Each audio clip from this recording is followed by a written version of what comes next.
నమస్తే, welcome to Bharat today news track. నేను సాయి. పాత నోట్ల మార్పిడితో నల్లధనం మొత్తం బయటకు వస్తుందా? ప్రభుత్వానికి లెక్క చెప్పని నోట్ల కట్టలను నల్ల కుబేరులు బ్యాంకులకు తీసుకొస్తారా? ప్రభుత్వం ఉద్దేశం 100కి 100 పాళ్ళు నెరవేరే సూచనలు కనిపించడం లేదు. 20% వరకు నోట్ల మార్పిడి జరగకపోవచ్చునంటున్నారు నిపుణులు. ఆ మిగిలిపోయే సొమ్మంతా చిత్తు కాగితాలుగా మారిపోవాల్సిందే. ఎలా అయితేనేం ప్రభుత్వ ధ్యేయం ఇలా నెరవేరుతున్నట్లే అనుకోవచ్చా? పాత నోట్ల మార్పిడితో నల్లధనం మొత్తం బయటికి వస్తుందా?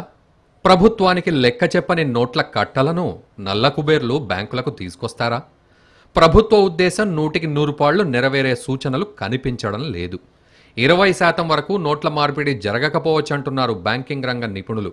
ఆ మిగిలిపోయే సొమ్మంతా చిత్తు కాగితాలుగా మారిపోవాల్సిందే.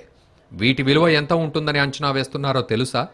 అక్షరాల 3 లక్షల కోట్లు. నల్లధనాన్ని వెలికి తీయడం, దొంగ నోట్లకు చెక్కు పెట్టడం, ఈ రెండింటినీ లక్ష్యంగా పెట్టుకుని ప్రభుత్వం నోట్ల మార్పిడి పథకాన్ని ప్రకటించింది.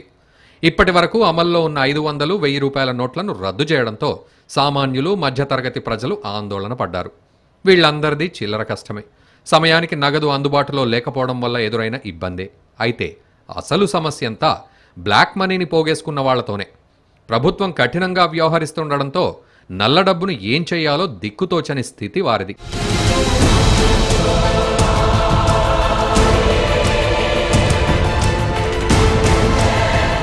టాటా అసెట్ మేనేజ్మెంట్ లెక్కల ప్రకారం బ్లాక్ మనీ మొత్తం బయటికి వచ్చే అవకాశాలు లేవు. 20% పైగా నల్లధనం ఎప్పటిలాగే ఉండిపోతుంది. అంటే ఈ సంపద అంతా శాశ్వతంగా చరిత్రలో కలిసిపోయి చిత్తు కాగితాలుగా మారిపోతుందన్నమాట. వీటి విలువ 3 లక్షల కోట్ల వరకు ఉంటుందని మార్కెట్ వర్గాల అంచనా. రియల్ ఎస్టేట్, జ్యువెలరీ మార్కెట్ల నుంచి బ్లాక్ మనీ ఎక్కువగా ఉంటుంది. లక్షలకు లక్షలు బ్యాంకుల్లో డిపాజిట్ చేస్తే ఆ సొమ్మంతా ఎక్కడి నుంచి వచ్చిందో లెక్క చెప్పాలి. 2.5 లక్షలకు మించితే ఐటీ వాళ్లు నిఘా పెడతారు. అక్రమ గుట్టంతా బయటపడిపోతుంది. నగదు మార్పిడికి ప్రభుత్వం 50 రోజుల సమయం ఇచ్చింది. ఈ సమయంలో ఎంత మార్పిడి చేసుకున్నా ప్రభుత్వానికి తెలిసిపోతుంది. దీంతో నల్ల కుబేర్లు స్పందించే అవకాశాలు చాలా తక్కువ.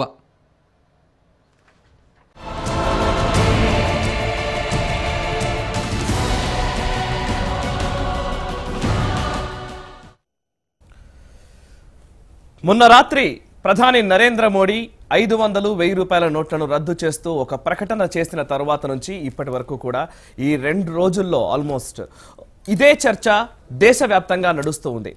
ముఖ్యంగా ఇండిపెండెన్స్ వచ్చినప్పటి నుంచి ఇప్పటి వరకు ఒక కేంద్ర ప్రభుత్వం తీసుకున్న కఠినమైన, స్పష్టమైన నిర్ణయం ఇదని కొంతమంది అభివర్ణిస్తూ ఉంటే, కొంతమంది మాత్రం ఈ అంశానికి సంబంధించి ఒక అమానుష చర్యగా, పేద ప్రజలకు ఇబ్బంది కలిగించే చర్యగా కొన్ని రాజకీయ పార్టీల నేతలు విమర్శిస్తూ ఉన్న పరిస్థితి కూడా ఉంది. ముఖ్యంగా ఈ నోట్ల రద్దు వల్ల నిజంగా బ్లాక్ మనీని అరికట్టగలుగుతామా? ఒకవేళ అరికట్టగలిగితే ఎంత మేరకు ఇది పేద ప్రజలకు మనం వారికి లబ్ధి చేకూర్చిన వాళ్ళమవుతాం? ప్రస్తుతం ఉన్న సమస్యలేంటి? ఈ సమస్యల్ని అధిగమించడానికి కేంద్ర ప్రభుత్వం సరైన చర్యలు తీసుకుంటోందా?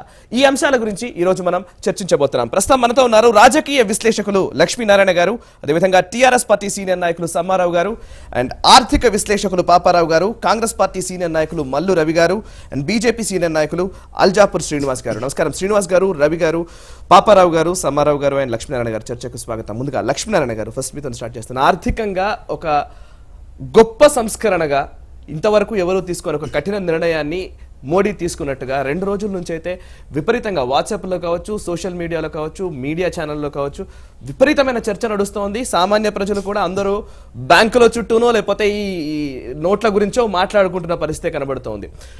ముఖ్యంగా ఈ అంశానికి సంబంధించి ఒక రాజకీయ విశ్లేషకులుగా మీరు ఈ చర్యని ఎలా భావిస్తూ ఉన్నారు? మొదట ఇది ఒక సానుకూలమైనటువంటి ఒక చిన్న ముందడుగు. ఇది విప్లవాత్మకమైనటువంటిదని, లేకపోతే చరిత్రాత్మకమైనటువంటిదని పెద్ద పెద్ద మాటలు మాట్లాడుకోవాల్సినటువంటి అవసరం లేదు. ఎందుకంటే నల్లధనం అనేటువంటిది కేవలం కరెన్సీ రూపంలోనే లేదు. అది రియల్ ఎస్టేట్ రంగంలో ఉన్నది, సినిమా రంగంలో ఉన్నది, జ్యువెలరీ, బంగారం, వీటన్నిటిలో రకరకాల రూపాల్లో ఉన్నాయి. అలాగే భారతదేశ సరిహద్దులు దాటిపోయి స్విస్ బ్యాంకుల్లో దాదాపు 75 లక్షల కోట్ల రూపాయలు అక్కడ దాగి ఉన్నదని చెప్పేసి స్వయంగా ఈనాడు ప్రధానమంత్రిగా ఉన్నటువంటి మోడీ గారే ఎన్నికల సందర్భంలో చెప్పారు. దాన్ని ఇంటి దారి పట్టిస్తాను, అందరికీ భారత పౌరులకు చెందేటట్టుగా చేస్తానని. అందువల్ల సరిహద్దుల వెలుపల ఉన్నది, సరిహద్దుల లోపల వివిధ రూపాలలో అది నిక్షిప్తమై ఉన్నది నల్లధనం. మన భారత స్థూల జాతీయోత్పత్తిలో 60% నుంచి 65% ఒక సమాంతర ఆర్థిక వ్యవస్థగా ఈ చట్ట వ్యతిరేక ఆర్థిక ఎకానమీ ఉన్నదనేటువంటిది నిపుణుల అంచనా. ఇవాళ భారతదేశంలో చలామణిలో ఉన్నటువంటి దాదాపు 17 లక్షల కోట్ల రూపాయలు కరెన్సీ రూపంలో ఉంది. అంటే ఆర్బీఐ లెక్కల ప్రకారం ఎగ్జాక్ట్గా చెప్పాలంటే 16.67 లక్షల కోట్ల రూపాయలని. ఇందులో 500, 1000 రూపాయల రూపంలో ఉన్నటువంటిదే 86%. అంటే కేవలం 14% మేరకే 100 కానీ 50 కానీ 20, 10 నాణ్యాల రూపంలో చలామణిలో ఉన్నది. ఇప్పుడు 500, 1000 రూపాయలను చలామణి నుంచి ఉపసంహరించారు. రద్దు కాదు, వాటికి విలువ ఉంది.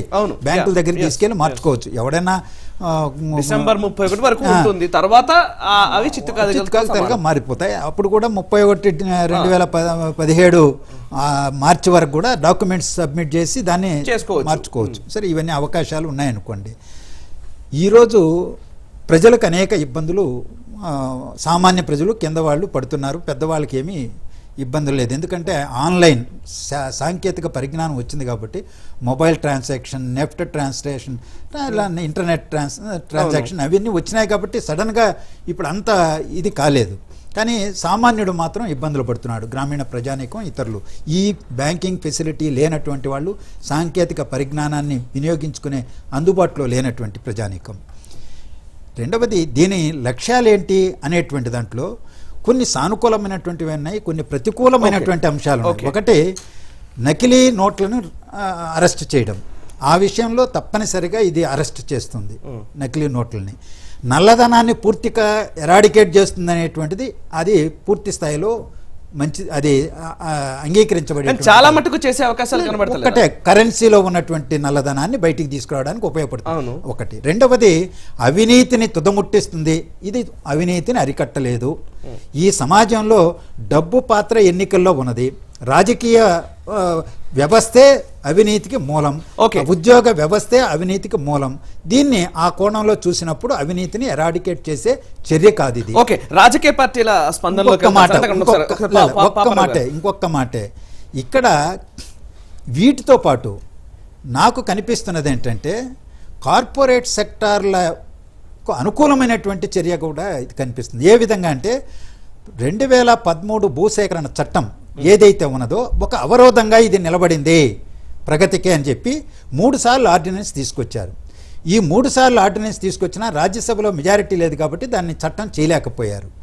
ఈరోజు భూమి విలువ బాగా పెరిగిపోయి ప్రాజెక్టులు విలువ పెరిగిపోతున్నది, భూసేకరణ అనేటువంటిది సమస్యగా పరిణమించిందనేటువంటి ప్రచారం పెద్ద ఎత్తున జరిగింది. ఈరోజు మీరు అమరావతి తీసుకోండి, రాష్ట్ర రాజధాని నగరం. భూముల విలువ విపరీతంగా పెరిగిపోయింది.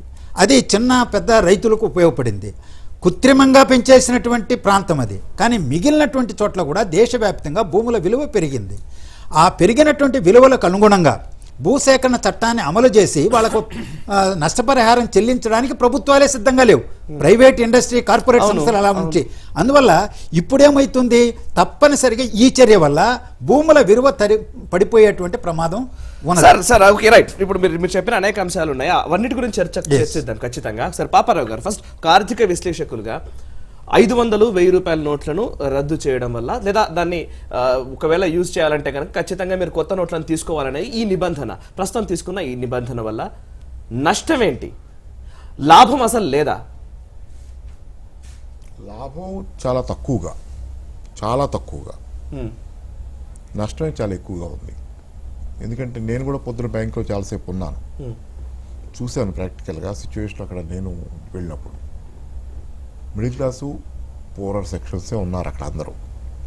లక్ష్మణ్ గారు చెప్పినట్టు రాత్రి టీవీలో ఛానల్లో చూస్తున్నప్పుడు ఐటీ పీపుల్, ఐటీ వాళ్ళని, ఐటీ రంగంలో పనిచేస్తున్న వాళ్ళని అడిగారు మైక్ పెట్టి టీవీ ఛానల్.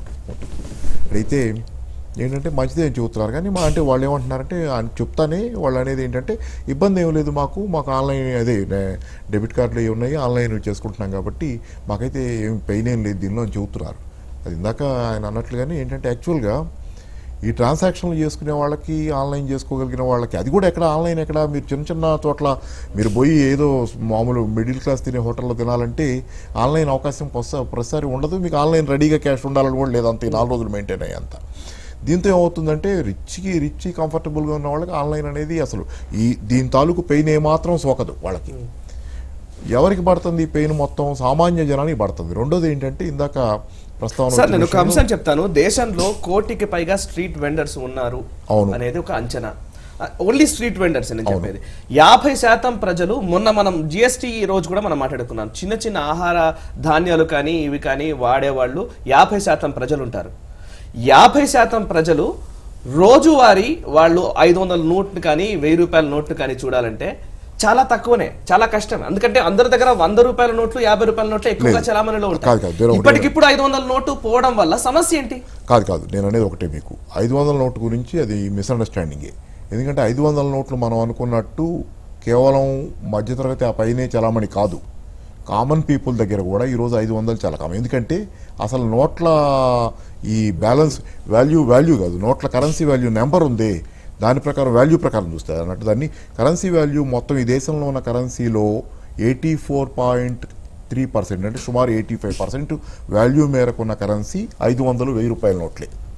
అంత అంటే మిగతా 100 రూపాయలు కానీ మీరు అంటారు మనం అనుకుంటున్న కింద డినామినేషన్లు అన్నీ కలిపి ఓ 14-15% ఉన్నాయి అంతే ఈ దేశం కరెన్సీ వాల్యూలో. మరి దాంతోనే 14-15తోనే ఈ జనాలందరూ నడుస్తుందా? కాదు.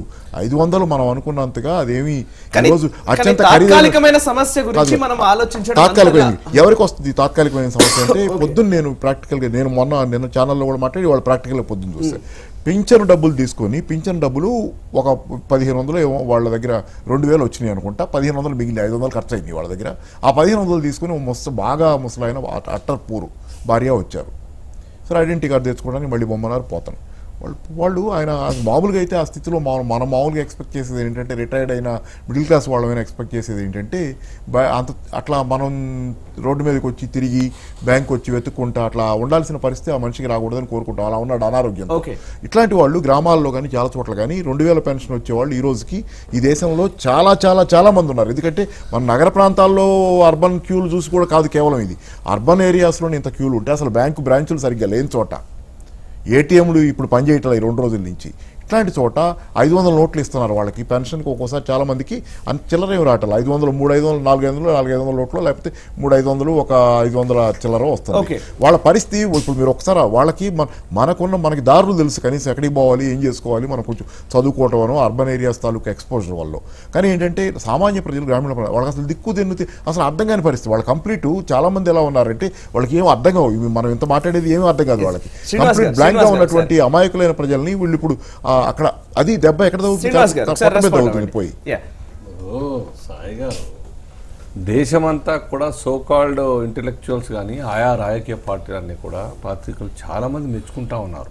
ఎందుకంటే ఇది దేశం ఇండివిజువల్గా తాత్కాలికంగా కొద్దిగా ఇబ్బందే కలుగుతుంది, వారం 10 రోజులు 15 రోజులు కలుగుతుంది. కాబట్టే డిసెంబర్ 30 వరకు అవకాశం ఇచ్చారు కరెన్సీ ఎక్స్చేంజ్ కోసం. మళ్ళా డిపాజిట్ 2,50,000 లోపల ఉన్నట్టయితే ఏ నోటీసులు ఇవ్వకుండా ఏ రకంగా సమన్ చేయమని చెప్తున్నది గవర్నమెంట్ ఆఫ్ ఇండియా. ప్రధానమైన కారణం ఏంది? ఈ దేశంలో ఉన్నటువంటి అంతర్గతంగా చలామణి అవుతున్నటువంటి ఒక బ్లాక్ మనీ టోటల్ దానికి విలువ లేకుండా చేయాలని ఒక ఉద్దేశం. చిన్న వాళ్ళకి ఏం కష్టం అవుతుంది అంటే చేంజ్ చేసుకుంటారు. పెద్ద అమౌంట్ ఎట్లా చేస్తారు? ఇవాళ ఒక వాట్సాప్ చూసినాం మనం, ఒక ఎమ్మెల్యే పేరుతో సహా వచ్చింది 20 కోట్ల రూపాయలు టేబుల్ మీద పెట్టి ప్రెస్ వాళ్ళని పిలిచి పనిచేస్తూ ఉన్నాడు ఆయన పనికిరాదు. అటువంటి డబ్బు ఎక్కువ ఉంది. వారు చెప్పినట్టు 84% కరెన్సీ నోట్లు 500,000 నోట్లు ఉన్నప్పటికీ అటువంటి నోట్లు కొద్దిమంది బడాబాబుల దగ్గర ఆ నోట్ల రూపాయల కట్టలు రూమ్లలో అంతకుముందు 13,000 కోట్ల రూపాయలు బాంబేలో పట్టుబడ్డాయి చూడండి. అటువంటి నోట్లు చాలా ఉన్నాయి. పునాలో పడేస్తున్నారు.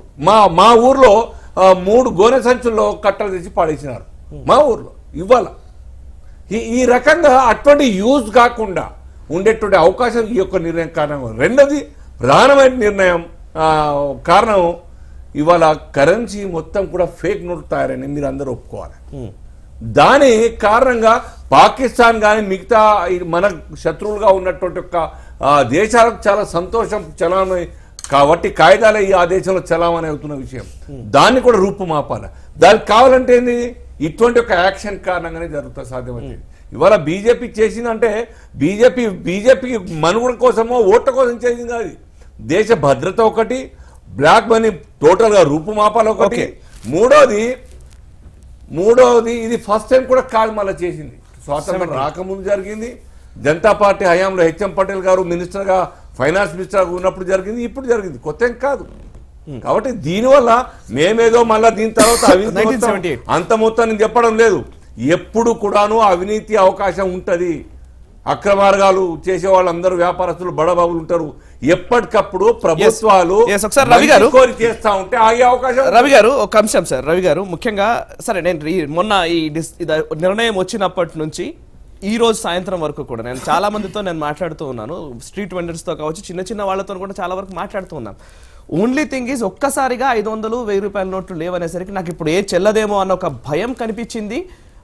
కానీ నిజంగా దీనివల్ల పెద్ద నష్టం ఉందని మాత్రం ఎవరు చెప్పట్లేదు 100%. అండ్ నెక్స్ట్ నెంబర్ 2, ఒకవేళ డబ్బున్న వాళ్ళు కూడా మాట్లాడిన పరిస్థితి ఉంది. డబ్బున్న వాళ్ళు కూడా ఒక గుండెల్లో రైళ్లు పరిగెడుతున్న పరిస్థితి కనబడుతోంది. ముఖ్యంగా బ్లాక్ మనీ ఎవరి దగ్గర అయితే ఉందో, అకౌంట్లో లేని మనీ ఎవరి దగ్గర అయితే ఉందో, లెక్కలు లేని మనీ ఉన్న వాళ్ళైతే భయపడుతూ ఉన్నారు. అటువంటి భయాన్ని క్రియేట్ చేయడం ఇప్పుడు ఒక నష్టంగా, ఒక అపారమైన విపత్తుగా ఎందుకు భావించాల్సి వస్తోంది? కాంగ్రెస్ పార్టీ నాయకులు అయితే కానీ అనే ఒక స్టేట్మెంట్ అని ఎందుకు ఇస్తూ ఉన్నారు? ఎందుకంటే ఒక మనిషి జబ్బుతో ఉన్నప్పుడు వాడికి మందు ఇస్తారు. జబ్బుతో కంటే మందుతో చచ్చేటట్టు ఉండకూడదు. జబ్బు వల్ల చస్తారని మందు ఎందుకు ఇస్తారు? దేనికి ఇస్తారు? మీరు 2 రోజుల నుంచి అందరిని అడుగుతున్నారని చెప్తున్నారు కదా. నువ్వు 2 రోజుల నుంచి అడుగుతుంటే మేము 30 సంవత్సరాల నుంచి అడుగుకుంటున్నాం. దీని మీద నిన్న మొన్న మేమంతా అదే పనిలో ఉన్నాం. మీరు మాట్లాడినట్టు మీ ప్రశ్నలో కానీ మీ చర్చలో కానీ ఇది చేసింది చాలా మంచిది, మీరే వ్యతిరేకం చేస్తున్నారు అన్నట్టుగా మాట్లాడితే మీరు ఒక సబ్జెక్ట్ మా ముందు పెట్టండి, మేము మాట్లాడతాం. తీసుకున్న నిర్ణయం వల్ల ఇది ఒక మన దేశానికి సంబంధించిన ఆర్థిక వ్యవస్థని అస్తవ్యస్తం చేసే విధంగా మీరేదో మీకు అధికారం ఇచ్చారు కాబట్టి మీరు చెప్పేదేంటి? నల్లధనం 75 లక్షల కోట్లు బయట ఉంది, అవి తీసుకుని వచ్చి ప్రతి ఒక్కడే అకౌంట్ లో 15 లక్షలు వేస్తాను, ఎక్కడేచ్చావని దేశం మొత్తం అంతా అడుగుతుంటే దేశంలో అల్జాపూర్ శ్రీనివాస్ ఎందుకంటే ఆయనకి ముందే వాళ్ళ పార్టీ ద్వారా తెలిసి ఉంటుంది ఏం చేశారో చేసుకుని ఉంటారు. ఎవడో తెలియలేదని బాధపడుతున్నారని చెప్తారా?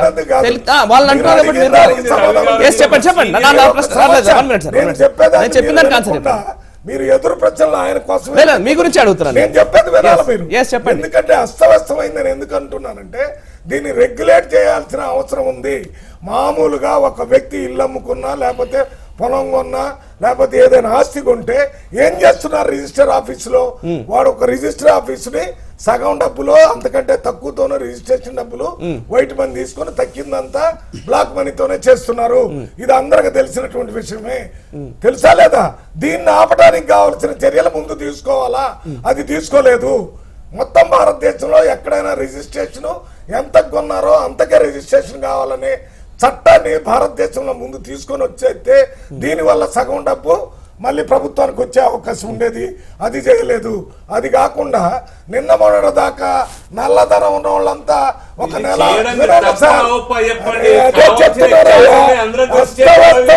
చెప్పారు. కాంగ్రెస్ శ్రీనివాస్ గారు మీరు మాట్లాడితే నేను మాట్లాడే మీరు మాట్లాడేటప్పుడు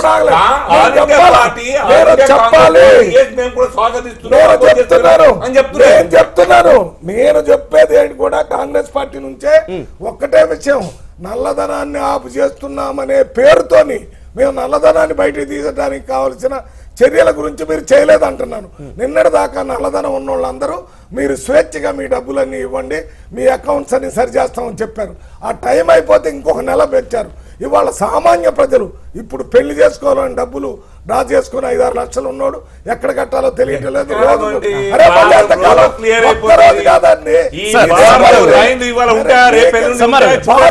చెప్పడం లేదు నేను. మీరు ఈ డబ్బులని చేర్చేటప్పుడు ఎక్కడెక్కడైతే లీకేజీలు ఉన్నాయో ఆ లీకేజ్ అనేక చర్యలు చేపట్టిన తర్వాత ఈ నిర్ణయం తీసుకోవాల్సిందని అంటున్నారు. అవకాశం ఇచ్చావు, డబ్బులు ఉన్న వాళ్ళందరికీ మంత్రులు కూడా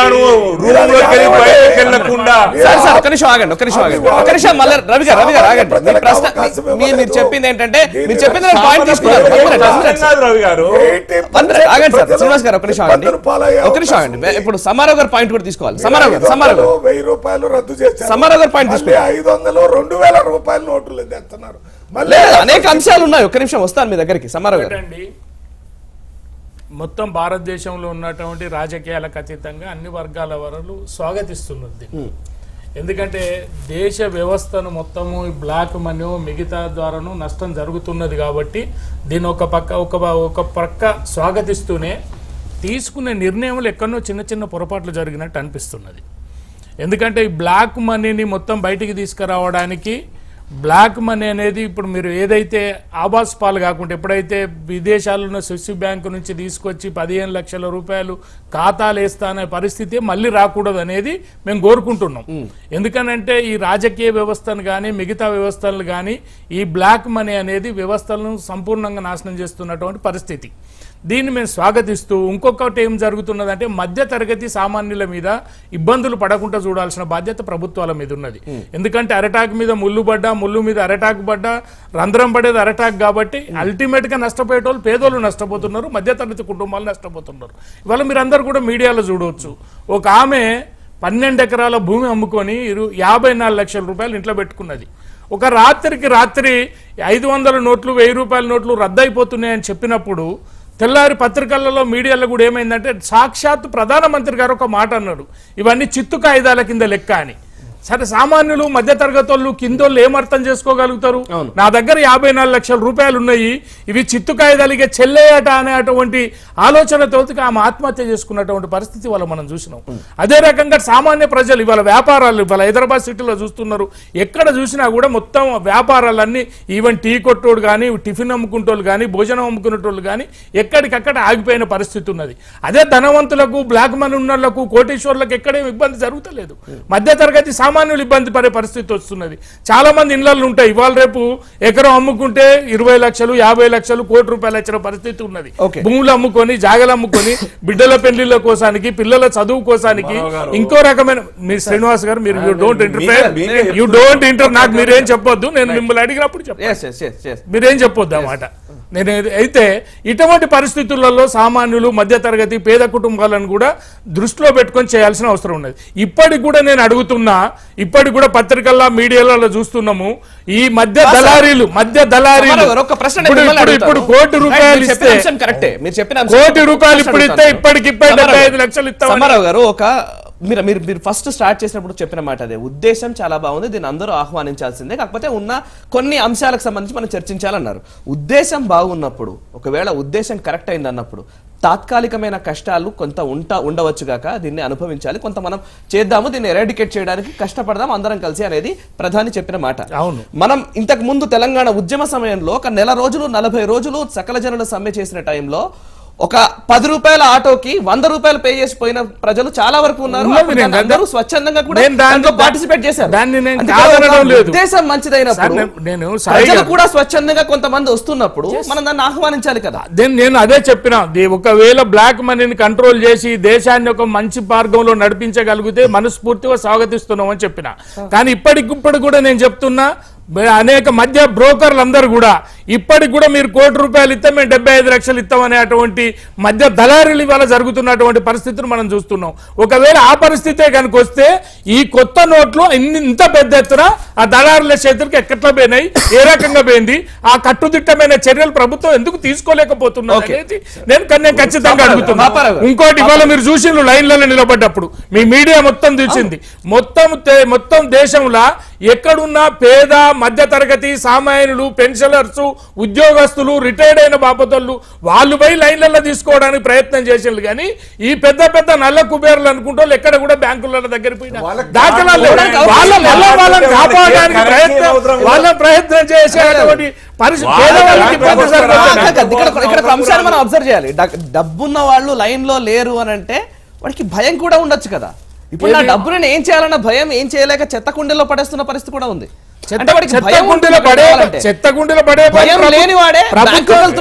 ప్రభుత్వం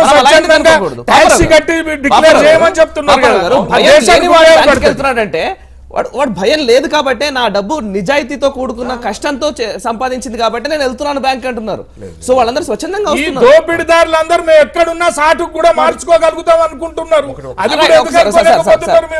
ఒకటి నాకు అర్థమైంది ఏంటంటే, మీరు అది మనం ఊహించుకోవటమే. అంటే మనం వాళ్ళకి పెద్ద మనుషులు రాలేదంటే వాళ్ళు భయపడుతున్నారు అనేది దట్ ఈస్ అవర్ ఇమాజినేషన్. ఎందుకంటే ఒకటి దీనిలో నేను ఫస్ట్ ఎక్కడ బిగిన్ చేసేది నా ఉద్దేశం, యాంటీ టెర్రరిస్ట్ యాక్టివిటీగా, అంటే ఫేక్ కరెన్సీని అదుపు చేయడం ద్వారా టెర్రరిస్టుల ఫండ్ బేస్ని దెబ్బతీసేదిగా వాళ్ళు దాని మీద ఆధారపడ్డారు కాబట్టి అంతవరకు ఈ చర్యను ప్రకటించుకున్నా, దాని వరకు ఈ చర్యని ఎలివేట్ చేసుకున్నా చాలా ఎక్కువ గౌరవం దొరికేది, దీనికి ఇంత వివాదం అయ్యేది కాదు.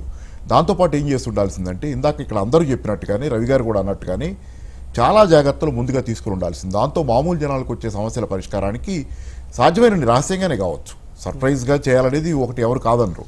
కానీ దానిలోనే చాలా జాగ్రత్తలు. ఇప్పుడు కొద్దిపాటి బ్యాంకు బ్రాంచ్లు ఎన్ని ఉన్నాయి, ఎన్ని చోట్ల ఉన్నాయి, నగరంలోనే కొద్దిపాటి ఇట్లా ఉంటే అందరికీ అంతంత క్యూలు అంత ఉంటే బయట ఇంకెంత ఉంటాయి.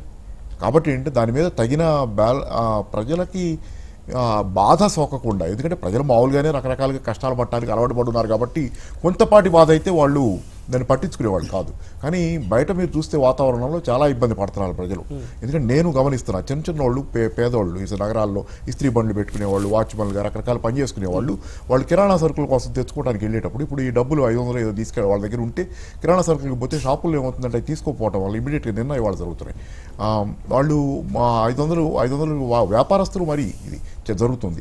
500 ఇస్తే 300కి 400కి సరికిస్తున్నారు 100 రూపాయలు, లేదా 500 ఇచ్చి డబ్బులుగా తీసుకోదలుచుకుంటే 300 ఇస్తున్నారని, 1000 ఇస్తే కూడా 800 ఇస్తున్నారు, 200 కట్ చేసుకుంటున్నారు చాలా చోట్ల. ఇది వార్త. రెండోది ఏంటంటే సార్ చెప్పినట్టు 75 లక్షలు, కోటికి 75 లక్షలు. నేను అంటుంది ఏంటంటే పెద్దవాళ్ళు భయపడటం కాదు, వాళ్ళ మార్గాలు వాళ్ళకు ఉన్నాయి. కోటికి 75 లక్షలు ఇవ్వగలిగినోడు ఎవడు వైటు ఎవడిస్తున్నాడు? బాగా డబ్బులు ఉన్నోడు చేయగలడు. మామూలుడి వల్ల అసలు ఊహ కూడా అందని మెకానిజమ్స్, ఆ యంత్రాంగం ఎలా పనిచేస్తుందో అది కూడా వాడి తలలో ఎక్కదు మామూలుడికి. ఇదంతా సామాన్యుడి పరిస్థితి అలా ఉంటుంది. కాబట్టి ఏంటంటే పెద్దవాళ్ళు వాళ్ళ మార్గాలు, అదే కాదు ఇంకా పెద్దవాళ్ళు, ఇదే ఒక మోస్తరు పెద్దవాళ్ళ సంగతి. కోటిస్తే 75 లక్షల వ్యవహారాలు పేపర్లో కూడా వస్తున్న వ్యవహారాలు. ఇంకా చాలా పెద్ద కార్పొరేట్ ధనవంతులు అసలు వాళ్ళకి భారతదేశంలో షాపింగ్లు చేయరు, చేయరు. వాడ ఇప్పుడు పెరుగుతున్న డాలర్ వాల్యూ ఉంది, డాలర్ వాల్యూ విపరీతంగా పెరుగుతుంది, రూపీ వాల్యూ వాళ్ళు డాలర్లో కూడా చాలా పెట్టుకుంటారు వాళ్ళ అమౌంట్, ఏం వాళ్ళకి పీనట్స్. రెండోది ఇంకోటి చెబుతా, దానిలో అసలు ఇందాక లక్ష్మీనారాయణ గారిని పాయింట్అవుట్ చేసినట్టు డబ్బు రూపంలో మీరు బ్లాక్ మనీని కంట్రోల్ చేయటం, దానిలో చాలా చిన్న భాగాన్ని మాత్రమే మీరు బ్లాక్ మనీ తాలూకు ఫోకస్ చేశారు. అది మంచికైనా చెడుకైనా ఈ లోపాలు ఉండాలని. అసలు పెద్ద మొత్తంలో ఇంకా చాలా రకాలు ఉన్నాయి. ఇందాక స్విస్ బ్యాంకుల్లో ఉండొచ్చు, బయట చాలా ఉన్నాయి. అసలు అమెరికా కూడా ఈరోజు అమెరికాలో కూడా దొంగ డబ్బు దాచుకునే చాలా తయారైంది. చాలా రాష్ట్రాల్లో అమెరికా దొంగ డబ్బులు, అమెరికాయే ఒక స్విట్జర్లాండ్ అవుతుందని ఒక ఇది బ్రిటన్ పత్రిక గార్డియన్ ఏదో ఒకటి రాసింది, అమెరికా ఇప్పుడు స్విట్జర్లాండ్ మళ్ళీ అని రాష్ట్రాలు కొన్ని. అట్లా అన్ని చోట్ల చాలా చోట్ల దాచుకున్నారు. వీళ్ళు రోజు ఫ్లైట్ ఎక్కితే ఫ్లైట్ దిగితే ఇట్లా తిరుగుతుండే వాళ్ళు, అక్కడ ఎక్కి ఫ్లైట్ అక్కడ దిగి ఇక్కడ దిగి వాళ్ళకేమి అసలు వాళ్ళని వేడి అసలు వాళ్ళకి ఈ టాపిక్ ఒక్క నిమిషం పాటు కూడా పట్టదు వాళ్ళకి. ఎవరికి సగదైన వీళ్ళు బాగా పెద్దవాళ్ళకి, వాళ్ళకి రకరకాల రూపాల్లో ఆస్తులు ఉంటాయి. అన్నింటిలో నల్ల డబ్బు ఉండొచ్చు. మీకు ఇంకోటి కూడా చెబుతున్నా, మీరు ఇంత మాట్లాడుతున్నాం కదా, మన నల్ల డబ్బు బీజేపీ మాట్లాడుతున్నారు, కాంగ్రెస్ మాట్లాడుతున్నారు, ఇంతమంది మాట్లాడుతున్నాం కదా మనం. అసలు మాల్యా అనే ఒకడున్నాడు, వాడు పారిపోయాడు 7,000-8,000 కోట్లు ఎగ్గొట్టి దేశం నుంచి. వాడు కాదు వినండి, అట్లా ఉదాహరణ మన కళ్ళ ముందు ఈ రోజు చర్చ జరిగింది. పారిపోయాడు కదా 8,000 కోట్లు ఎగ్గొట్టి, వాడు అక్కడ జల్సాలు చేస్తుంటే ఫోటోలు కూడా వస్తున్నాయి కదా పేపర్లో లండన్లో. వాడు ఏం చేయగలిగాం మనం? విశ్లేషకుడిగానే చెబుతున్నాను నేనే ఓ పార్టీ తరఫున, నా పార్టీ కూడా లేదు, నా పార్టీ కూడా లేదు, పార్టీ పరంగా ఏది లేదు, అభిప్రాయాలు ఉన్నాయి, సిద్ధాంతాలు. 2002లోనేమో కాంగ్రెస్ వాళ్ళు సీట్ ఇచ్చారు మాల్యాకి, వీళ్ళు ఇచ్చారు. డబ్బులు కూడా వీళ్ళే ఇప్పించారని బీజేపీ వాళ్ళు అంటారు. ఆ డబ్బులు ఎగ్గొట్టిపోయిన డబ్బులు కూడా వీళ్ళ ద్వారానే వచ్చినాయి, బ్యాంకుల ద్వారా వీళ్ళు చేస్తే అని.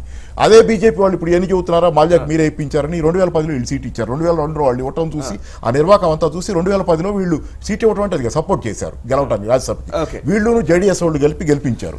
మరి వీళ్ళంతా క్లీన్ చేసుకోకుండా మీరు పారిపోయిన తర్వాత వాళ్ళు పట్టుకురండి, మేమంతా సంతోషిస్తాం, మేము కష్టం పడతాం క్యూలో నుంచొని, వాళ్ళు పట్టుకురండి, మేమంతా క్యూలో నుంచి న్యాయానికి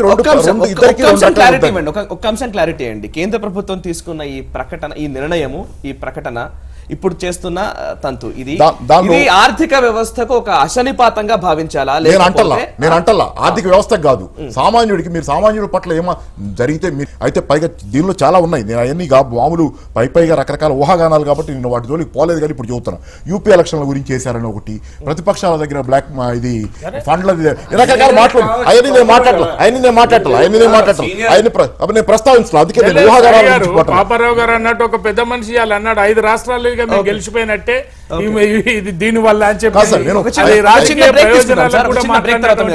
గారు ఇందాక మీరు అంటూనే ఇది ఒక ఆర్థిక వ్యవస్థకు అశనిపాతంగా మారేది ఒక అమానుషమైన చర్యగా మీరు చెప్తూ ఉన్నారు. అయితే ఇక్కడ పాయింట్ ఏంటంటే ఏఐసిసి ముఖ్యంగా కాంగ్రెస్ పార్టీ ఇది స్వాగతించే పరిణామము. ఇది ఎంతవరకు ఇది సాధ్యాసాధ్యాల గురించి మాట్లాడుతున్నారు కానీ ఎవరో కూడా ఇంత పెద్ద స్టేట్మెంట్ ఇవ్వలేదు. ఇది మీ పర్సనల్ ఒపీనియనా లేకపోతే మీ పార్టీ స్టాండా? నేను ముందు దీనికి ఎక్స్ప్లెనేషన్ చెప్పి రెండుకి ఆన్సర్ చెప్తాను. మొట్టమొదటిగా నేను చెప్పేది ఏంటంటే నల్లధనాన్ని బయటకు తీసుకొని రావడానికి చేస్తున్న ప్రభుత్వ కృషి కానీ ప్రయత్నం కానీ దాన్ని స్వాగతించాం. చేసిన విధానం అనాలోచితంగా తొందరపాటుగా చేయవలసిన చర్యలన్నీ చేయకుండా ధనవంతులకు మాత్రమే అవకాశం ఇచ్చి డబ్బుని ట్రాన్స్ఫర్ చేసుకోవడానికి ఒక టైం ఇచ్చారు. మళ్ళీ ఎక్స్టెన్షన్ కూడా ఇచ్చి మామూలుగా ఈ 500-1000 రూపాయలు అనేది వాళ్ళ కూలి పనిపోయే వాళ్ళకు కూడా అవే డబ్బులు ఇస్తున్నారు. ఒక వారం రోజులు కూలిస్తే అన్ని 500 నోట్లు 1000 రూపాయల నోట్లు. అదే రకంగా బజార్లో ఏదైనా కూరగాయలు కొనుక్కోవడానికి పోయినా మినిమం 500 తీసుకపోతేనే సరిపోయేటటువంటి పరిస్థితి ఉంది. అందువల్ల వీళ్ళందరికీ ఏ రకంగా అటెండ్ కావాలా? ఒక ఆమె ఎవరో 50 లక్షలు ఒక భూమి అమ్ముకుంటే వచ్చినాయి అని చెప్పి ఆమె వచ్చిన డబ్బులు ఊరికనే చిల్లర కాగితాలు ఈ పనికిరాకుండా ఇవి వేస్ట్ కాగితాలు అని తెలిసి పైన ప్రైమ్ మినిస్టర్ చెప్పాడో లేకపోతే పైన పేపర్లో వచ్చిందో పక్క వాళ్ళు చెప్పారో ఆమె ఆత్మహత్య చేసుకుంది. దాంట్లో ముఖ్యమైన కారణం ఏంటంటే ఇవాళ భారతదేశం మొత్తంలో ఒక్క తెలంగాణలో కాదు, ఎక్కడైనా భూమి అమ్మినా కొనినా ఆ రిజిస్ట్రేషన్ రేట్ వేరే ఉంటుంది, మార్కెట్ రేట్ వేరే ఉంది. అయ్యి బ్లాక్ మనీ ఎట్లా జనరేట్ అవుతుందో ప్రతి ఊళ్ళో ప్రతి ఒక్కరికి సబ్ రిజిస్ట్రార్ దగ్గర నుంచి ఎంఆర్ఓ, ఎండిఓ, కలెక్టర్ అందరికీ తెలుసు.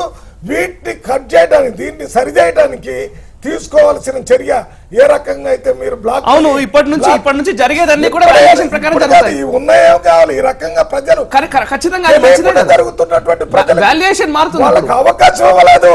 అసలు ఈ డబ్బులు అవకాశం ఎవరికి లేదు? దొంగలకు అవకాశం ఎందుకు? ఒక్క వినయం 50 లక్షలు వచ్చిన దాంట్లో 20 లక్షలే ఆమెకు అఫీషియల్ గా. సార్ మీరు చెప్తున్నట్టుగా సామాన్యులకు మంచిదే సార్, రైట్? మీరు చెప్తున్నట్టుగా సామాన్యులకు జనానికి కొద్దిగా అర్థం కానీ ఎగ్జాక్ట్లీ శ్రీనివాస్ గారు అందరికీ తెలుసు, ప్రభుత్వానికే తెలుసు ఈ రిజిస్ట్రేషన్ లో ఈ రకమైనటువంటి వ్యత్యాసం మార్కెట్ వాల్యూకి రిజిస్ట్రేషన్ వాల్యూకి ఉంది. ఈ మధ్యలో ఉన్నటువంటి డబ్బుని ఇవాళ వాళ్ళు బ్యాంకులో పోయి చూపియాలంటే ఇంతకుముందు బ్యాంకులో చూపిస్తే వాళ్ళు చూపించకుండా వాడుకునేవాళ్ళు. ఇవాళ చూపియాలంటే మామూలుగా వాళ్ళ పిల్ల పెళ్లి కోసం లేకపోతే ఇంటి అవసరాల కోసం చదువుల కోసం చేసిన లోయర్ మిడిల్ క్లాస్ పీపుల్ కు సంబంధించి వీటి మీద మీరు చట్టాన్ని మార్చుండాల్సి ఉండే. ఎవరికొన్న రిజిస్ట్రేషన్ చట్టాన్ని మార్చే లోపు అసలైన నల్ల కుబేరులు ఎవడైతే అంటున్నామో వాళ్ళందరూ సర్దేసుకుంటారు. ఇవన్నీ చేసే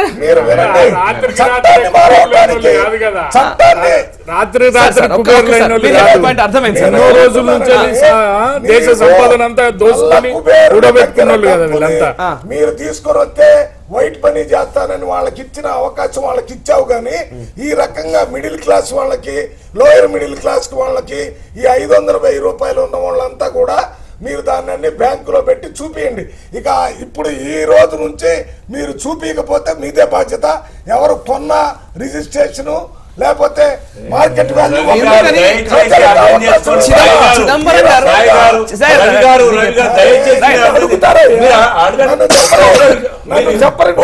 ఏ ఒక్క పేద కుటుంబం ఏ ఒక్క పేద కుటుంబం కూడా ఫైనాన్షియల్ గా నష్టం జరుగుతుంది. 50 రోజులకు సమయం ఇచ్చింది ఉన్నది ప్రభుత్వం.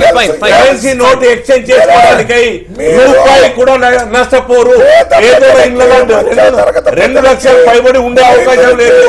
వాళ్ళ డబ్బును వాళ్ళు సక్రమంగా బ్యాంకుల ద్వారా చేరి చేసుకునేటటువంటి అవకాశం వాళ్ళకి 50 రోజులు ఇచ్చింది రవి గారు. 50 రోజులు ఇచ్చారు సార్. 30 తేదీ వరకు టైం ఉంది. 50 రోజులు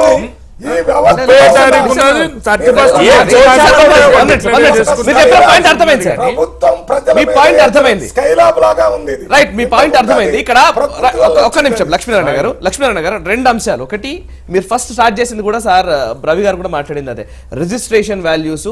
ఇప్పుడు ఒక్కసారిగా ఆర్టిఫిషియల్ గా పెరిగిన భూముల ధరలకు ఎంతైతే మనం కొనుక్కుంటున్నామో దానికి తగ్గట్టుగా రిజిస్ట్రేషన్ వాల్యూ మనం పే చేయట్లేదు అన్నది బహిరంగ రహస్యం, అందరికీ తెలిసిన విషయమే. అది పే చేయాలనే కదా గొడవంతా. పే చేస్తే కరెక్ట్ కదా, పే చేయని దానికి అవకాశం ఇవ్వడం ఎందుకు అనేది ఒక ప్రశ్న ఉంటుంది. కృత్రిమంగా భూమిలో విలువ పెరిగినటువంటి దాన్ని తగ్గించాల్సిందే. అది సామాన్యుడికి కూడా పెనుభారంగా మారింది. అవును, అందువల్ల కృత్రిమంగా పెంచినటువంటి ధరలన్నీ కిందికి రావాలి. అలాగే హేతుబద్ధంగా పెరిగినటువంటి రేట్లు ఏవైతే ఉన్నాయో వాటిని స్థిరీకరించడానికి వీలుగా ఇవాళ రిజిస్ట్రేషన్ ఛార్జెస్ 6% ఎంతో ఉంది కదా, దాన్ని 3%గా తగ్గించి విలువ పెంచారనుకోండి, మార్కెట్ విలువ పెంచారు, రిజిస్ట్రేషన్ విలువ పెంచారనుకోండి, విలువ తగ్గాల్సిన అవసరం లేదు. హేతుబద్ధంగా పెరిగిన విలువను గురించి మాట్లాడుతున్నా. అది రైతుకు మేలే, ల్యాండ్ యజమానికి మేలే. అందువల్ల హేతుబద్ధంగా పెరిగినటువంటి రేట్లని స్థిరీకరించడానికి రిజిస్ట్రేషన్ వాల్యూని 6% నుంచి 3%కో 4%కో తగ్గిస్తే గవర్నమెంట్ ఆదాయం పడిపోదు, రేట్లు పడిపోవు. కృత్రిమంగా పెరిగినటువంటి రేట్లు మాత్రం తగ్గించాల్సిందే. నంబర్ 1 ఇది దీనికి సంబంధించి. రెండవది, ఇవాళ నిత్యం ఆర్థిక లావాదేవీలు కొనసాగిస్తున్నటువంటి వాడికి ఈరోజు 500-1000 రూపాయలు నోట్లు రద్దు చేసినా వాడు పెద్ద ఇబ్బంది పడడంలా. ఎందుకంటే వాడికి ఇతర మార్గాలు ఉన్నాయి. 1997లో రద్దు చేసినటువంటి రోజు కాదు ఇవాళ. సాంకేతిక అభివృద్ధిలో అనేక ఇతర మార్గాలు వచ్చేసినాయి. క్యాష్లెస్ ట్రాన్సాక్షన్స్ నడిచిపోతున్నాయి. ఎవడు వాళ్ళు ఇబ్బంది పడడంలా. రెండవది, నేను మొదటనే చెప్పా, 86% 500-1000 రూపాయలు. మీరు ఏటీఎంకి వెళ్తే 500-1000 వస్తుంది కానీ 100 రావడంలా. గవర్నమెంట్ ఏం చేసి ఉండాల్సిందే, ముందు వీటిని తగ్గించి ఈ సంఖ్య సర్క్యులేషన్ తగ్గించుకుంటూ వచ్చి 100 రూపాయలు 550 రూపాయల సర్క్యులేషన్ ఏటీఎంలో కూడా వచ్చేటట్టుగా చేసుంటే ప్రజల దగ్గరికి సర్క్యులేషన్లో ఉండేది. అది ఇంత ఇబ్బంది పడేసినట్టే అవసరం లేదు. కానీ ఇబ్బందులు పడకూడదా ఒక మంచి పని కోసం అంటే తప్పనిసరిగా ప్రజలు సిద్ధంగా ఉన్నారు పడడానికి. కానీ ఇవాళ టార్గెట్ మంచిదే, నకిలీ నోట్లను అరెస్ట్ చేయడం, ఆ టార్గెట్ మంచిదే. దాని ద్వారా ఉగ్రవాదం అరికట్టడం, వాళ్ళ యొక్క కార్యకలాపాలు ఆర్థిక మూలాలపై దెబ్బ కొట్టడం ఒకటి. ఇందులో ఇంకొకటి కూడా ఉండొచ్చు, ఇంకొక లక్ష్యం కూడా, మావోయిస్టులు కూడా ఇందులో ఒకటి భాగంగా ఉంటే ఉండవచ్చు. లేకపోతే వ్యవస్థీకృత నేరాలు చేసే ఎవరైనా సరే, చంద్రబాబు నాయుడు గారు అన్నారు ఇదొక కారణమని. వ్యవస్థీకృత నేరాలు చేసే వాళ్ళందరి దగ్గర ఉన్న బ్లాక్ మనీని బయటికి తీసుకురావడం కానీ, నకిలీ నోట్లను బయట చెల్లకుండా చేయడం కానీ, ఇది ఈ టార్గెట్ మంచిదే. కానీ అదే సందర్భంలో ఇవాళ ఈ ఎవరైతే పై స్థాయిలో ఉన్నారో కార్పొరేట్ సెక్టర్ కానీ, నాకెందుకో ఒకటి రహస్య ఎజెండా ఉంది అనేటువంటి దీని వెనకాల. ఇవన్నీ మంచివే.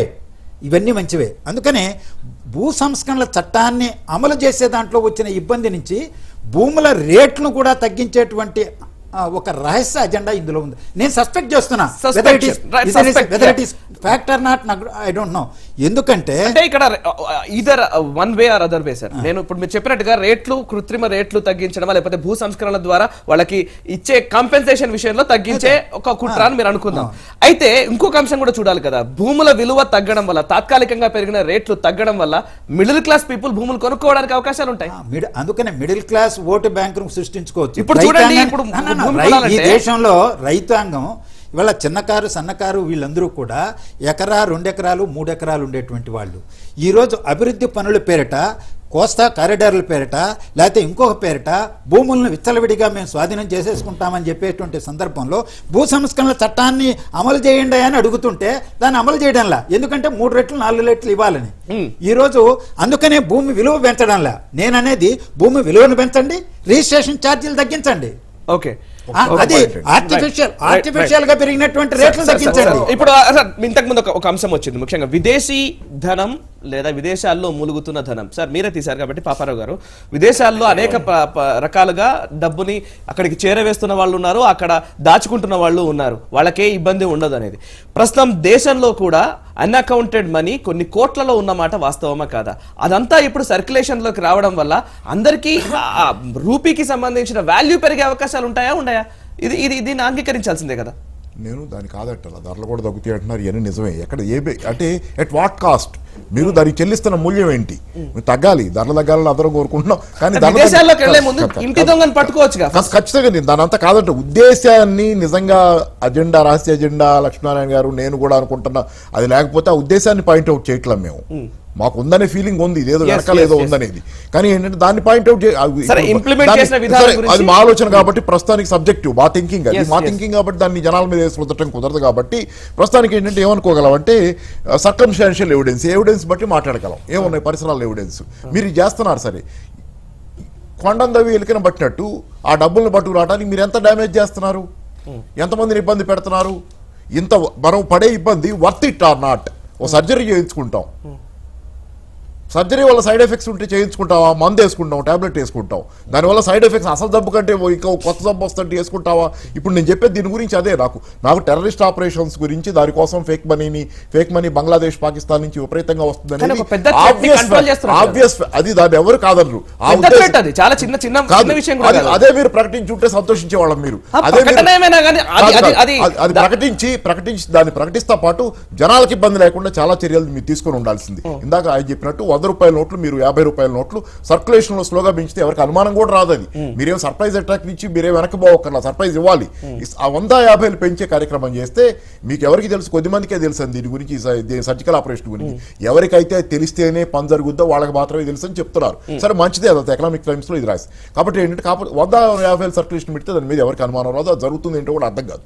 అట్లా పెంచి మీరు చేయాల్సిన పనులు ఇప్పుడు నిజంగా ఇల్లు దగ్గర పెట్టారు. మీరు baby throwing the baby away with the bath water అన్నట్టు అట్లా చేశారు. మీరు అసలు ఏదో చేయబోయి ఏదో చేస్తున్నారు. ఇది దాని కాన్సిక్వెన్స్. కాబట్టే ఎజెండా గురించి మీకు అసలు ఇంత పెద్దవాళ్ళు మాకే ఆలోచన వస్తున్నప్పుడు ఇంత స్థాయిలో, జాతీయ స్థాయిలో, అంతర్జాతీయ ఆర్థిక వ్యవహారాలు చక్కబెడతారు. మీకు ఈ విషయం తెలియదా? తెలిసి కూడా చేస్తున్నారంటే అక్కడే అందరికీ. రెండోది ఒక మొక్క రెండోది ఏంటంటే జస్టిస్ షా ఎప్పుడో చెప్పాడు, సిట్ ఉంది కదా సార్, ఇప్పుడు బ్లాక్ మనీకి సంబంధించి సిట్ ఉంది కదా, సిట్ చీఫ్ ఆయన జస్టిస్ షా, ఆయన ఎప్పుడో ఒక మాట ఎన్నో సంవత్సరాల క్రితమే ఈ సిట్ వేసినాకే ఆయన ఒక మాట అన్నాడు. ఏమన్నా అంటే బ్లాక్ మనీ గురించి ఇంత మాట్లాడుతున్నాం మనం, ఈ దేశంలోని పెద్ద 2 రాజకీయ పార్టీల దగ్గర ప్రెస్ మీట్లోనే ఎక్కడ అన్నాడు, నెట్లోనే ఉంది అది కొన్ని చోట్ల. 2 రాజకీయ పార్టీలు ఉన్నాయి, పెద్ద రాజకీయ పార్టీలు, పేర్లు చెప్పాలి ఆయన. పెద్ద రాజకీయ పార్టీలు ఉన్నాయి. ఒకటి తనకు వచ్చే ఫండ్స్, యాన్యువల్గా వచ్చే ఫండ్స్ 200 కోట్లు అని చెబుతుంది. రెండో పార్టీ 500 కోట్లు నా ఫండ్స్ అని చెప్తుంది, యాన్యువల్గా నా కలెక్షన్ చెప్తున్నారు. అయితే వాస్తవానికి ఈ పార్టీలు రెండు ఒక్క సంవత్సర కాలంలో ఎలక్షన్లో పెట్టిన ఖర్చు, ఒకటి 10,000 కోట్లు ఖర్చు పెట్టింది, ఒకటి 15,000 కోట్లు ఖర్చు పెట్టింది అని చెప్పాడు. చూడండి డిస్క్రిపెన్సీ. 200 కోట్లు 500 కోట్లు మా ఫండ్స్ వస్తున్నాయని చెప్పిన వాళ్ళు ఒక్క సంవత్సరంలో ఎలక్షన్ కోసం, సంవత్సరానికి ఆ కలెక్షన్ అది 10,000 కోట్లు 15,000 కోట్లు అంటే ఏం చేస్తున్నారు? ఎవరిని మీరు జస్టిస్ షా సిట్ నెట్లో వెతకండి, మీకు దొరుకుతుంది ఖచ్చితంగా. ఇది ఇట్లా మరి ఇట్లా ఉన్నప్పుడు ఇప్పుడు అది కట్టడి చేయడానికి పనికిరాదా? కాదు, నేను పాత చరిత్ర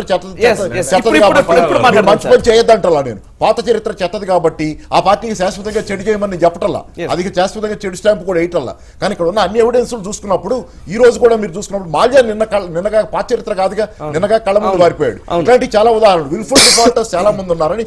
కార్పొరేట్ డిఫాల్టర్స్ ఎన్పిఎస్ ఎంత పెరిగినాయి, బ్యాంకులు ఎంత పెరిగినాయి అందరికీ తెలుసు. బ్యాంకులు ఎంత క్రైసిస్ లో పడ్డాయో, దాన్ని తట్టుకోవడానికి ఎన్ని ఇబ్బందులు పడుతున్నాయో తెలుసు.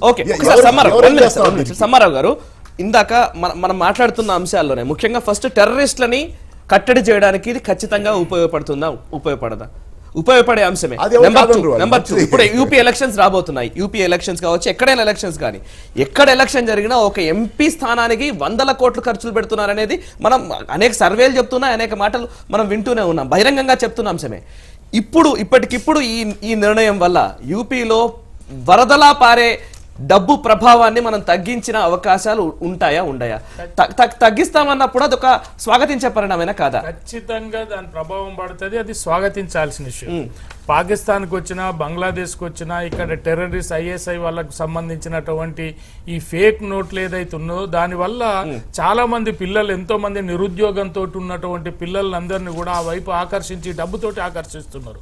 ఇవాళ 500 నోట్లు, 1000 రూపాయల నోట్లు రద్దు చేయడాన్ని స్వాగతిస్తున్నాం. కానీ నేను అనేది ఎక్కడ అంటే, నేను దీన్ని ప్రభుత్వం తీసుకున్న నిర్ణయాన్ని ఎక్కడ తప్పుపట్టడం లేదు. ఈ రకంగానే ఇక్కడ బినామీల పేరు మీద ఉన్నటువంటి ఆస్తులు, ఇతరాతర ప్రాపర్టీస్ల పేరు మీద ఉన్నటువంటి నల్లధనాన్ని, ఈ కుబేరులందరినీ బయటికి తీసుకొచ్చి సామాన్యులు, మధ్యతరగతి వాళ్ళు కూడా పెరిగే అవకాశాన్ని తీసుకురావాల్సిన బాధ్యత ప్రభుత్వమే. నేను ఎప్పుడు అంటున్నా అంటే, ప్రభుత్వాలు ఏదైనా కానీ, కేంద్ర రాష్ట్ర ప్రభుత్వాలైనా నోరు లేని వాళ్ళకు నోరై ఉండాలి, కళ్ళు లేని వారికి కళ్ళై ఉండాలి, చెవులు లేని వారికి చెవులై ప్రభుత్వాలు పనిచేయాల్సిన బాధ్యతలు ఉంటాయి. అన్ని ఇప్పుడు ధనవంతులకు ఎవ్వరికి ఎక్కడ ఇబ్బంది జరగదండి. మీరు అనుకున్నట్టుంటారు వాళ్ళు, ఈ ధనవంతులు అనుకుంటే రాత్రికి రాత్రి ధనవంతులైన బాపతోళ్ళు అందరూ కూడా ఎవరు తౌటం పెట్టో, నాగలు దున్ను, పత్తి పండించో, వడ్లు పండించి ధనవంతులైన వాళ్ళు కాదు. ఇక్కడ ఉన్నటువంటి సహజ వనరులను దోసుకొని బ్యాంకులను ముంచి పేదోళ్ళ గురించి లక్షల కోట్లు, ఇప్పటిదాకా వారు చెప్పినట్టు లక్షల కోట్లు, 1000 కోట్లు బ్యాంకులు ముంచినటువంటి పరిస్థితి. ఇలా గ్రామీణ ప్రాంతాలలో గానీ, పట్టణ ప్రాంతాల్లో గానీ కుల వృత్తులన్నీ అడిగంటిపోయినాయి. ఇంతో అంతో వ్యవసాయం చేసుకొని బతుకుతాం అనుకుంటే కార్పొరేట్ సంస్థలకు 1000 ఎకరాలు కట్టబెడుతున్నటువంటి రాష్ట్ర ప్రభుత్వానికి సంబంధించిన ప్రభుత్వం ఒక చర్య తీసుకున్నప్పుడు, ఒక నిర్ణయం తీసుకున్నప్పుడు ఆ నిర్ణయానికి సంబంధించిన ప్రోస్ అండ్ కాన్స్ రెండూ ఉంటాయి. ముఖ్యంగా అందరూ కూడా ఆహ్వానించదగ్గదే ఉద్దేశం అంటూనే అక్కడ ఉండే కొన్ని సమస్యల గురించి ప్రస్తావించడం అనేది సామాన్యంగా జరిగే అంశమే. కానీ దాని వల్ల జరిగే ప్రయోజనాల గురించి కూడా మనం ఖచ్చితంగా హైలైట్ చేయాలి. జిల్లాల పునర్విభజన ఇటువంటి ప్రోస్ అండ్ కాన్స్ రెండూ వస్తాయి. ఖచ్చితంగా స్వాగతిస్తున్నాం. కానీ ఒక ప్రధానమంత్రి స్థాయిలో ఉన్నటువంటి మాట వారు ఏదైతే అన్నారో దాన్ని నేను ఖండిస్తున్నా. ఇది చిత్తు కాయిదం అన్నమాట. ఇది ఏ రకంగా చిత్తు కాయిదం అయితే, ఎవడైతే బ్లాక్ మనీ ఉన్నాడో, ఎవడైతే సమాజాన్ని మోసం చేసుకోవడానికి ప్రధానమంత్రి గారు చెప్పిన సామాన్యుడికి ఎట్లా చిత్తు కాయిదం అవుతుంది చెప్పండి. సామాన్యుడికి ఎట్లా చిత్తు కాయిదం? 4 రోజులు పూజ చేస్తా. ప్రధానమంత్రి గారు చెప్పిన మాట అర్థం చేసుకోండి.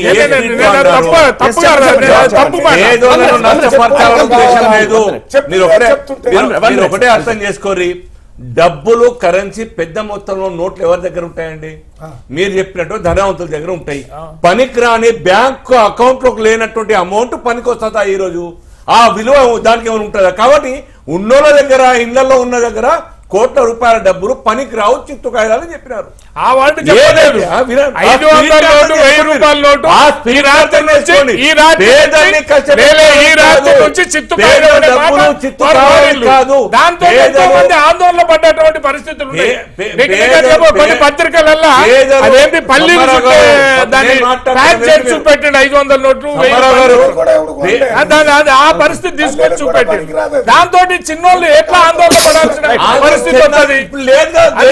తీయాల్సిన బాధ్యత సుమారు 110-120 టీవీలు నడుస్తా ఉన్నాయి దేశం మొత్తంలో. ఇప్పుడు చూడండి, ఏ టీవీలైనా కామన్ మ్యాన్ బాధపడుతూ మాట్లాడినా ఇవాళ ఎంతమంది కుటుంబం అంతా రెండు కుటుంబాలు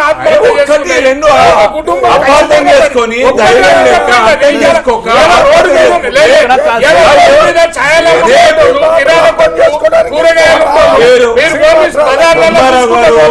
ఏ షాపులలో కూడా మనుషులు లేనటువంటి మీ మనస్తత్వం ఒప్పుకోవట్లేదు. మంచి పని మెచ్చుకుంటే ఏదైతే 15 లక్షల ఏదైతే తీసుకొచ్చి ఇస్తున్నారో అట్లా కాకుండా దీన్ని పకడ్బందీగా చేయండి, నల్ల కుబేరులను కంట్రోల్ చేయండి. పార్టీ అధినాయకులు మాట్లాడతారు ఈ మాట, ముఖ్యమంత్రి గారు కేసీఆర్ గారు మాట్లాడతారు ఈ మాట, కేసీఆర్ గారితో మాట్లాడమాట స్వాగతిస్తున్నామండి. కేసీఆర్ గారు మాట్లాడి చదువుకున్న వాళ్ళందరూ అదే చెప్తున్నాడు.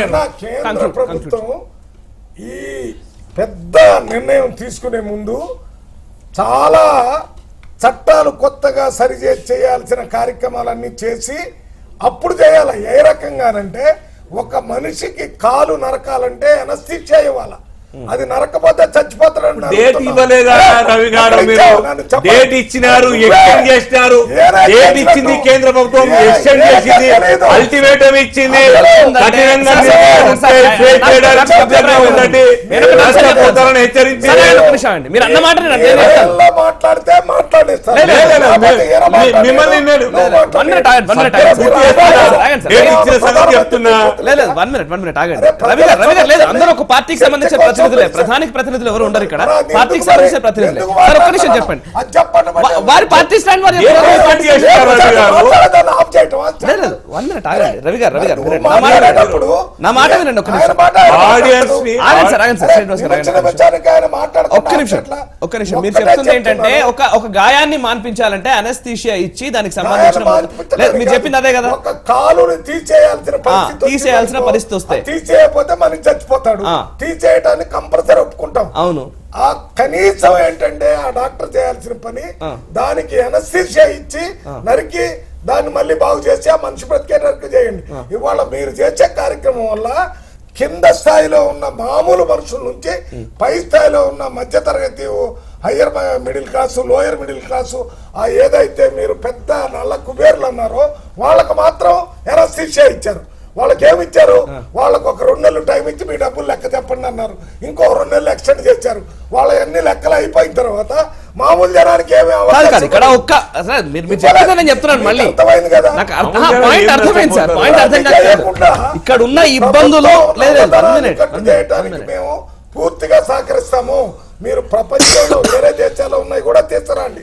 ఏదైతే లేదు ప్రధానమంత్రి చిత్తు కాగితాలు అనడం వల్లనే చనిపోయారు అనే మాట కంటే కూడా ఇక్కడ దాని వెనకున్న స్ఫూర్తిని అర్థం చేసుకోవాలి. నిజంగా నేను కూడా అంటున్నాను అన్నమాట. ఉద్దేశాన్ని అందరూ స్వాగతిస్తున్నప్పుడు ఆ ఉద్దేశాన్ని చాలా క్లియర్ గా మాట్లాడాడు. దాని స్పిరిట్ అర్థం చేసుకోవాల్సిన పరిస్థితి లేదు. సడన్ గా 9:08:30 ప్రెస్ మీట్ పెట్టి ఆ రకంగా ప్రైమ్ మినిస్టర్ స్థాయి మాట్లాడితే దాని స్పిరిట్ సార్ మీరు చెప్తున్నట్టుగా చేస్తే ఒకవేళ ముందుగానే లేదు 500 రూపాయల నోట్లు రద్దు చేయబడుతున్నాయి అని అంటే ఒక స్టేట్మెంట్ ఇచ్చి ఉంటే అందరూ ఈ పాటికే సర్దుకునేవాళ్ళు, ఎవరు ఉండేవాళ్ళు కాదు. అవకాశం ఇచ్చావు.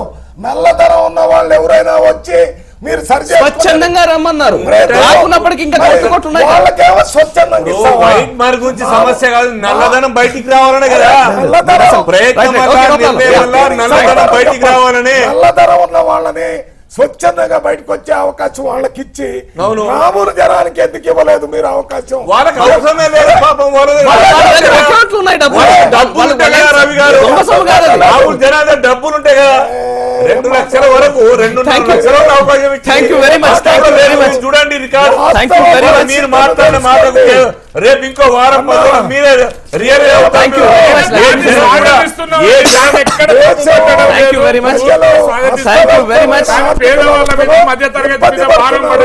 అందరికీ thank you very much sir. Srinivas గారు, మల్లు రవి గారు, పాపారావు గారు, సమ్మారావు గారు అండ్ లక్ష్మీనారాయణ గారు చర్చలో పాల్గొన్న అభిప్రాయాలు తెలియజేసినందుకు, ముఖ్యంగా ప్రధాని తీసుకున్న ఈ నిర్ణయాన్ని, కేంద్ర ప్రభుత్వం తీసుకున్న నిర్ణయాన్ని అందరూ స్వాగతిస్తూ ఉన్నారు. కాకపోతే కొన్ని అంశాల విషయంలో జాగ్రత్త పడాలని ముఖ్యంగా సూచిస్తూ ఉన్నారు. అయితే ఉద్దేశం సరైందే అని చెబుతూ ముఖ్యంగా ఈ అంశాల గురించి పరిగణలోకి తీసుకొని ఉండాల్సిందే అంటున్నారు.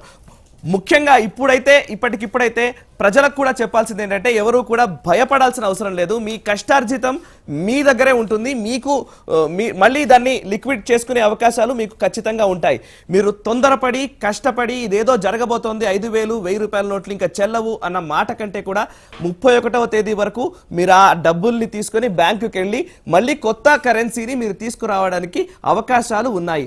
ఎవరు కూడా ప్యానిక్ చెందవద్దు. ఇప్పటికిప్పుడు పోయి లైన్లో అక్కడ నిల్చొని ఉండాల్సిన అవసరం కూడా లేదు. అవసరం మేరా మీరు ఏటీఎంల ద్వారా కానీ లేదా బ్యాంక్ ట్రాన్సాక్షన్స్ కానీ ఎట్లాగైనా సరే ఆన్లైన్ ట్రాన్సాక్షన్స్ ద్వారా మీరు చేసుకునే వీలు కల్పిస్తూ ఉన్నారు.